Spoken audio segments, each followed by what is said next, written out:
মাছ ভাজা হচ্ছে, তেলে গরম তেলের মধ্যে মাছ ভাজা হচ্ছে। এগুলো হয়ে গেছে একটা ব্যাচ। আর এখানে আর কয়েকটা মাছ রয়েছে, কিন্তু এত মাছির উৎপাত রান্নাঘরে কি আর বলবো। এই যে, আর এখানে মাছের মাথা আছে 3 পিস। আমার মায়ের আমার মাছের মাথা খেতে খুব ভালো লাগে। এখানে মাছের ঝোলের জন্য আলু রয়েছে। এগুলোকে রেখে দেবো ফ্রিজে? আচ্ছা, এগুলো ফ্রিজে রেখে দেবো, এর জন্য কোনো অসুবিধা নেই। অ্যাকচুয়ালি আমাদের মাছ খাবে বাবা, আমি আর মা। এবার মা তো ভালোবাসে এই মাছের মাথা খেতে। দেখো 3 পিস মাথা রয়ে গেছে। আর এখানে রয়েছে ক পিস মা? হ্যাঁ, 4 পিস রয়েছে। লেজের পিস দুটো আর দুটো তোমার পিস রয়েছে। তো হয়ে যাবে আমাদের 3 জন। বাবা তো রাত্রেবেলা মাছ আর খাবে না, তাহলে আমরা মা আর মেয়েই খাবো। আর এখানে 4 পিস মাছ রেখে দিচ্ছে ফ্রিজে। আর এখানে দেখি কি রান্না হয়েছে। দেখো, এখানে রয়েছে ডিম কারি, অমলেট করে ডিমটাকে আলু দিয়ে রান্না করেছে। গ্রেভি কালারটা কি সুন্দর এসছে না? আমার দেখে এখন খিদে পেয়ে যাচ্ছে। আর এখানে রয়েছে দেখো আমাদের গাছের ভেন্ডি আলু দিয়ে ভাজা। আর এখানে তো ভাত রয়েছে। যেহেতু কাঠের উনুনে রান্না হয়, এর জন্য আমাদের হাঁড়ির অবস্থা এরকম। তবে মাটির প্রলেপ দেওয়া আছে বলে এই কালিটা কিন্তু উঠে যায়। যখনই বাসনটা মাজা হবে, মানে হাঁড়িটা মাজা হবে, তখনই কিন্তু উঠে যাবে। এদিকে দেখতে পাচ্ছি মাছ ভাজছে, কি আওয়াজ হচ্ছে মাছ ভাজা, তেলের মধ্যে দিয়েছে। আর এখানে, হ্যাঁ, ঘুম পাড়ালাম মেয়েকে। আর এই যে এখানে রয়েছে মামামের ডিম সিদ্ধ। মামামের খাবার এখন রেডি হয়নি, যেহেতু 1 ঘন্টা আগে খাইয়েছি। আবার 1:30টা না বাজলে খাওয়াবো না। ঘুমিয়ে পড়েছে ও।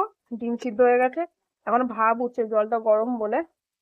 এর জন্য ডিমটাকে রেখে দিয়েছি, থাক, যখন ওকে খাওয়াবো খাবারের মধ্যে তখন দিয়ে এটাকে ছুলে নেবো ডিমটাকে। তো আজকে রান্না বান্না হচ্ছে এখানে, আরেকবার দেখে নিই চলো। আলু আর ভেন্ডি ভাজা, এখানে রয়েছে আলু দিয়ে অমলেট দিয়ে ঝোল, আর ওখানে মাছের ঝোল হবে আলু দিয়ে। আলুগুলো দেখো কত অমাই করে কেটেছে মা, গোটা গোটা আলু দিয়ে। আর এই যে এটা মাছের ঝোল খেতে কিন্তু দারুণ লাগে, কাঠের উনুনের রান্না। এই বর্ষাকালে অনেক কাজ রয়েছে আমার বাড়িতে, যার জন্য কাঠে রান্না করতে পারছে। এই উনুন নতুন বানানো হয়েছে, তোমরা জানো, দেখিয়েছিলাম আগের ভিডিওতে যে উনুনটা হয়েছে। আগের উনুনটা তো অবস্থা খুব খারাপ, যেহেতু আমাদের বাসায় ডোবা রয়েছে, ডোবার জন্য। তো মা এখানে রান্না বান্না করে নিচ্ছে। তোমরা থেকে আমি আমার খেতে ভালোবাসে জানিয়ে কমেন্ট বক্সে। লাঞ্চ ভিডিওটা আবার আসবো। অবশ্যই ভিডিও আপাতত এখানে এন্ড করছি আমি। ভিডিও ভালো লাগলে অবশ্যই লাইক কমেন্ট শেয়ার করে পাশে থেকো। আমার অবস্থা আছে খুব খারাপ, দেখতেই পাচ্ছ। এই যে মাথা এখন আমি বেঁধে নিয়ে ফুলছি, কারণ সকাল থেকে একটুও সময় পাইনি, মেয়েকে নিয়ে ব্যস্ত ছিলাম। আর আজকেও লেট উঠেছি ঘুম থেকে, 9টার সময় ঘুম থেকে উঠেছি, যার জন্য কাজকর্ম করতে অনেক লেট হয়ে গেছে। এখনো মেয়ে জামা প্যান্ট সব কাচতে হবে। এই দেখো সব ঝুড়ি করা নিচে পড়ে রয়েছে, সব পরিষ্কার করতে হবে। আর মেয়ের খেলনা দেখো, কি বলবো। তো এই হচ্ছে এখন অবস্থা। বেলা এখন ঘড়ি কাটা 12:30 হয়ে গেছে। এখন আমি মাথা বেরোনি খুলে এগুলো কাচাকুচি করে নিয়ে তারপরে আমি স্নান করব। তারপরে মা এদিকে মেয়ের খাবার রেডি করে দেবে, তারপরে গিয়ে মেয়েকে খাওয়াবো।